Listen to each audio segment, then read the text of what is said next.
If you want to assign a ringtone to a contact on POCO M8 5G, what you can do is you can go to the phone app.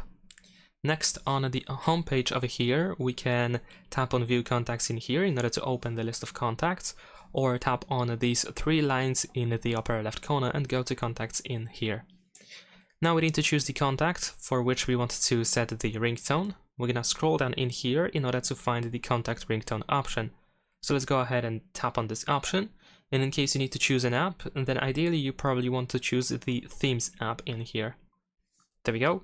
Now once you open the Themes app, you can of course choose the ringtone for that contact. You can try to use a custom ringtone from the theme app over here. You can tap on this bell, or you can just go to the pre-installed ringtones in this place. You can try to find the ringtone that you want to use for that contact and tap on Apply and confirm your choice. That is pretty much it. Subscribe to my channel.